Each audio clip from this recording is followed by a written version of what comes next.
Mabuyani, munjani? Salibonani, ngiyalibingelela lonke ku-episode engiliphathele yona elangeni lanamuhla ithi ngitsho okuphakathi kwenhliziyo yami ngoba kunzima. Sabona sisi, mina ngileminyaka engu-25, ibizo nguMikhi. Okwami kunzima, ngithe ngitsho owami umthwalo. Mina ngakhula sihlala labazali bami until sengile 13 years. Umna wami omumfana wayele 10 years. Abazali bethu bafa ku-accident besiya emfeni. Khonapho kwakungoDisemba. Sadlala ikhisimusi sikhala umama lo baba. Izihlobo zikababa zabuya zahlala lathi inyanga. Bathatha konke okwakusetshenzwa ngabazali bethu. Saqhubeka sihlala sodwa, silala ngendlala amalanga amaningi. Kungela muntu owayesisiza. Isikolo sahle sagcina khonapho. Ukufelwa ngabazali kubi mina ngakubona. Iminyaka engu2 yonke sidubeka, kwaze kwathi kwelinye ilanga ngoJuni ubamncane waza ekhaya ezosibona, wathola isimo sinzima. Wasithatha wahamba lathi etown. Wayehlala lomfazi wakhe labantwana bakhe. Yithi esafika saba yizisebenzi zabo zendlini. Umamncane wahle wathi akalayo imali yokuthi siye esikolo. Sasebenza, ngiyakutshela. Sisidla kanye ngelanga. Ubamncane wayelalela umfazi wakhe engasinaki. Mina ngangibonga inkosi ukuthi silendlu yokulala labadala esilabo. Ngoba ukuhlala sodwa ekhaya kwakunzima kakhulu. Sengile 19 years, impilo yayisinzima kakhulu. Lokubona umna wami edubeka kwakungihlaba ngaphakathi. Ngacina sengitshelwa ngumamncane ukuthi hamba uyethengisa umzimba wakho ukuze uthole imali. Uyazi sasilima ensimini zabo zonke ezetown. Sasivuna umumbu omuningi. Okokuthi wawudliwa, omunye wawugayiswa impuphu. Ngahamba lami ngayajoyina omahotsha etown ngithengisa umzimba. Kwakunzima ngisaqala kodwa ngangizathini ngoba umamncane wayefuna imali ngibuye laye endlini. Kwaya kwasokungcono sengithola imali ezingcono. Ngabuthanisa ngabaleka lomna wami saqalisa ukurenta i1 room. Sajabula nje ukuba free from ubamncane lo mamncane. Abantu bakhuluma abakufunayo kodwa thina safaka izigodo endlebeni. Imali engangiyithola ngithi ingcono kodwa abanye bami babethola eningi ukudlula mina. Ngaqalisa ukuhawukela impilo eyayiphilwa ngabanye. Omunye usisi ngizamuthi nguB wathenga imota watshintsha lapha owayehlala khona. Noma impahla owayezigqoka zazizinhle kakhulu.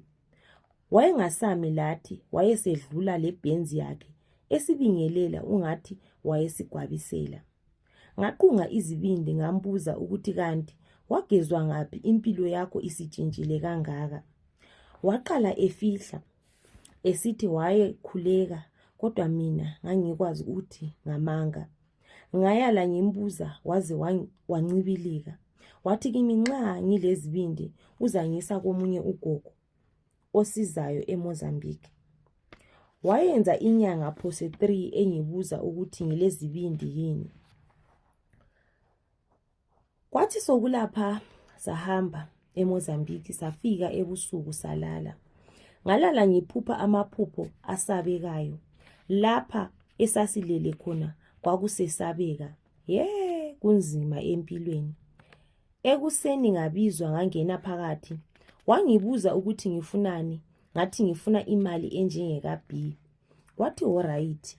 Wathi ngingenise isandla ebhegini lakhe elimnyama, ngibambe anything ngiphumise phandle. Ngayenza njalo, ngaphumisa inyoka emnyama. But then yayi 30 centimeters maybe icakile. Wathi ugogo ngihambe layo izongitshela ekufunayo izangipha imali.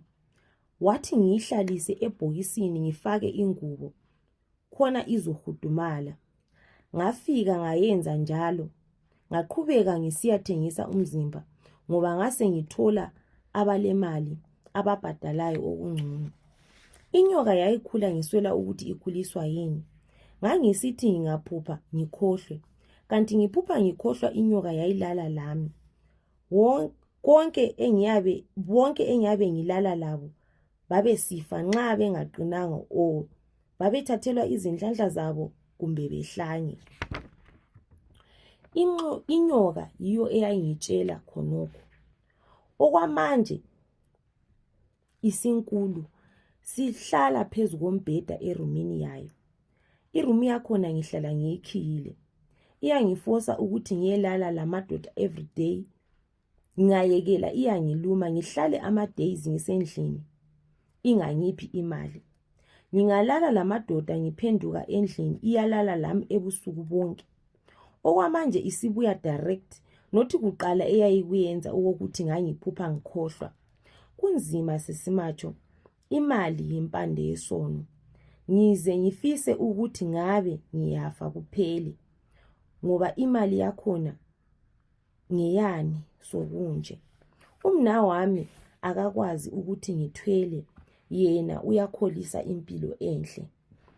Omunye umthetho kwathiwa angiyendi, angisoke ngibe labantwana ngoba isibeletho sami sesaphambaniseka. Kunzima, ngiyafisa ukuthi ngabe abazali bami abafanga, maybe ngabe kungcono. Yiyeko i-confession esithunyezelweyo ngudadewethu. Uthi yena wathwala ngenyoka. Siyakwazi ukuthi ama-situations anzima ama-situations esihlangana nawo, especially mawungafelwa ngabazali, abantu bethathe konke. It's very difficult ukuthi ukhophe esimeni esinjalo, but kunzima. Asiyekeleni, mina mbuya nge-one thing, asiyekeleni ukuthwala bakithi, because kunama-consequences ekugcineni. Khathesi ula imali kodwa ujabule, kodwa yikho bona khona abantu bebuya futhi besithi thina sifuna ukuthi inamba zikagogo nalo wahamba khona usiswe nalo lathi siyesizwa. Asiyekeleni ukuthwala bakithi, kunzima out there. Siyazi ukuthi ama-situations anzima, siyazi ukuthi sihlangana lobunzima.